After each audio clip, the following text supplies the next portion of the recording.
So, film photography. It's been a thing for a while now, and the trend, I don't think, is going anywhere. Nothing screams irrelevant more than spending $1,500 on a Context T2 or $300 on a glorified point-and-shoot, aka an Olympus Mewtwo. It doesn't have lots of grain, lens flare, and half the shots aren't out of focus. I don't want it, because it's not cool. Nothing feels better than telling someone, no, I can't change the ISO, and I may or may not see these photos in a month. So you may be wondering, what's the next trending camera that is going to make all my photos look that much better? Or how do I get even more photos that are out of focus? Simple answer is, get rid of even more features. Light meter, who needs it? If my shadows are gone, it's creative freedom. Focus, like everything else today, it's an opinion. It's in focus if I say it is. This is art, Mr. White. Because nothing screams look at me more than struggling with the most basic settings that today's technology have made all but obsolete. So what camera should you immediately go out and buy right now to make sure you get these images? Well, I'm not going to tell you.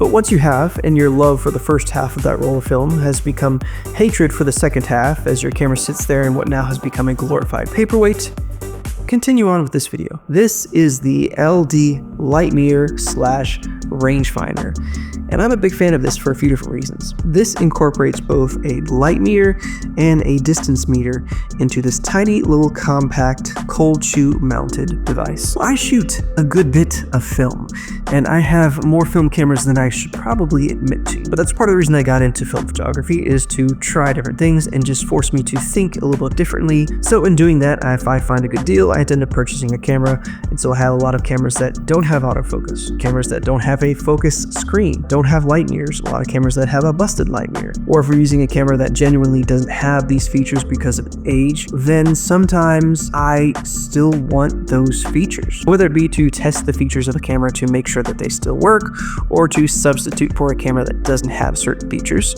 it's nice to have an external light meter built in. And I've talked about a few different light meters on here. I know TT Artisan has one, I know Voigtlander has one, I think Leica has one. There's several different brands that offer great options. There's some other ones I can't remember off the top of my head. Feel free to leave those in the comments. So having an external light meter is always a good thing to have. Granted, you can always use an app on your phone, but it's always nice to have one you can have sitting on your camera. You can just press a few buttons, figure out your settings, and keep going, as opposed to pulling out your phone, stopping, getting distracted, missing shots, all that kind of stuff.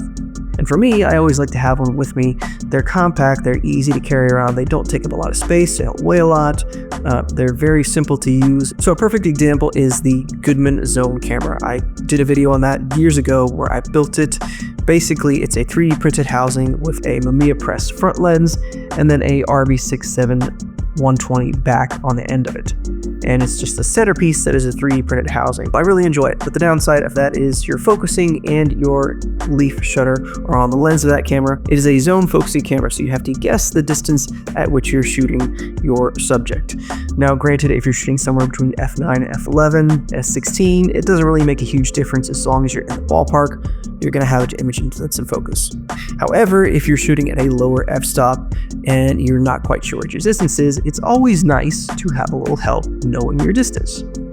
Now, I've seen where people actually take a DeWalt laser rangefinder and strap it on the side of it. It's a solution, but they're big, they're bulky, and it's DeWalt, so it's, yellow and black, and it doesn't exactly fit the film aesthetic. So it's not a solution that I've ever wanted to use, but I've always wanted a rangefinder that I can have sitting there on my camera for those times where I'm using one of those cameras, but that doesn't exactly have that built in. Or if I'm using a rangefinder and I think the focusing is off, having an external rangefinder on top of that camera lets me see exactly how far it may or may not be off. Granted, it might not be perfect depending upon a variety of things, but it'll give me a better ballpark of knowing whether that camera is actually accurate or not.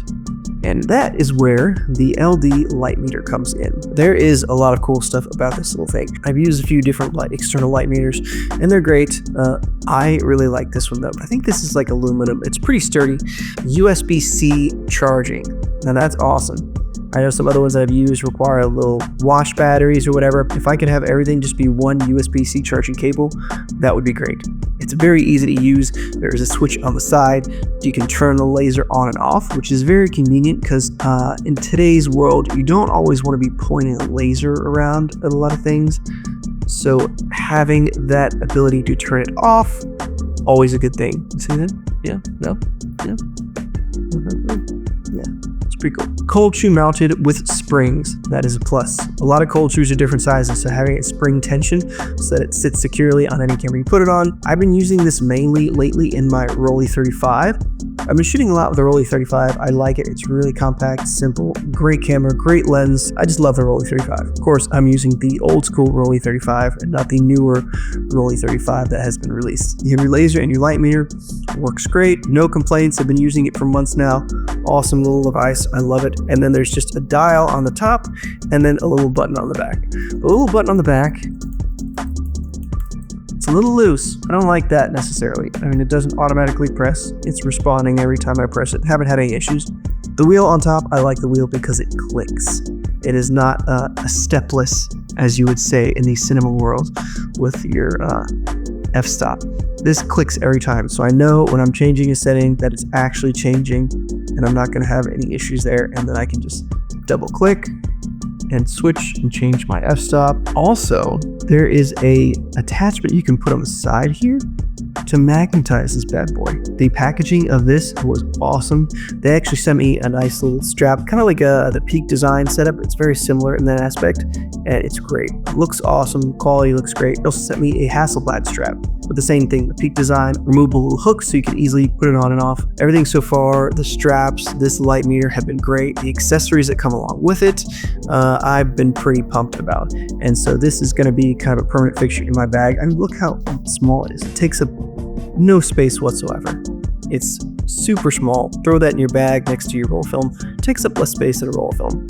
So anytime I'm using a camera that I'm not quite sure of, or like the Rolly 35, this is always good to have because sometimes I just don't want to think, but I'm still finishing off a roll in the Rolly, or it's just the camera I want to use, or maybe I'm in a lighting situation that's constantly changing. I want something a little easier, or maybe I'm shooting at a very low f-stop and I want a little more reassurance of what I'm shooting. This is always good to have. So if you're newer and you want one of those cameras that has fewer settings, maybe get one of these. Or if you're a veteran, you shoot a lot and maybe sometimes you just don't want to think, you just want to go out and shoot, having one of these just pop on the camera, always nice to have. So for the LD light meter, I'll leave a link in the description. They did send this to me. Of course, they're not paying me in any way, shape, or form. And so because of that, if I hated it, I would definitely let you know. Or I just wouldn't make a video about it at all. This is one of my favorites as of light meters right now, simply because, if nothing else, because it has a light meter and a distance meter built into it. Show me another light meter that has that built into it, because I looked for a while and I could not find one. And then they reached out to me and sent me this. Granted, it's been a couple years since I was looking, but when I did look, I couldn't find it. So if you know of another one, feel free to leave it in the comments below. So hopefully that was helpful. If you have any questions, leave them in the comments. If not, I will see you in a couple days.